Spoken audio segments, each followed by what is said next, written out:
All right, I'm here with Padres manager Andy Green. Andy, obviously the first time a lot of these Padre fans are going to get the chance to see you manage in a game it will be on April 4th against the Dodgers. What can you kind of say about your managerial style at this point? How would you describe it?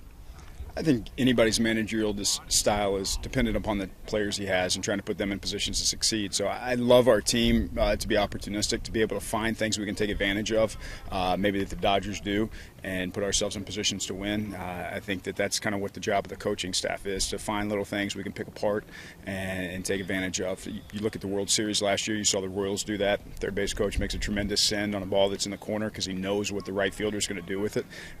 That's the kind of coaching staff that we're trying to create around here. That's what we're trying to do for our players and give us small competitive advantages along the way. You place a lot of value on the kind of analytically forward-thinking aspects of baseball, pitch framing, defensive positioning. How much can those kind of things help a ball club, in your opinion? They help. I don't think we ever get away from the heart and soul of the human beings that play the game. I pay a lot of attention to numbers. Numbers are incredibly important, but who people are at their core is more important, and you never lose sight of the type of person and what kind of situation they thrive in. So you look at guys and you trust the heart of a man as much as you trust the numbers. But the numbers play an important part, and we'll continue to look at them every single day here. You spent time in the major leagues kind of bouncing around. You spent some time in Japan. You spent seasons with Arizona, Cincinnati, and New York. What do you take from your time as a player that you can now use as a manager? The game's hard. You end up a career 200 hitter, you find out how hard the game is. It creates a measure of empathy for you when you're talking to your players. You know what they're going through. You know sometimes they're grinding, and yet it's very difficult to get it done. So you try to alleviate a measure of that pressure that's self-applied that keeps people from performing at their peak. And I will never forget. I will never allow myself to forget how difficult this game is.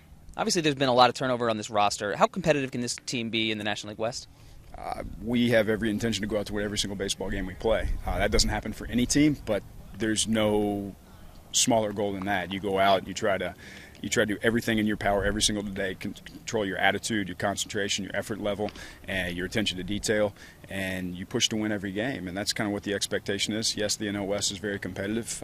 Yes, a lot of teams have invested heavily in the offseason, and we've brought guys in that we think are going to help us win baseball games, and we're setting out to win every game.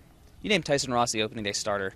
He obviously has a very high ceiling. What about him makes him such a special kind of pitcher? One, who he is as a person, his work ethic's off the charts. He does everything right. He gets after it every day, and then he's got a pitch that's one of the absolute best in baseball. A slider, he can drop in the zone when he wants. He can expand the zone with it.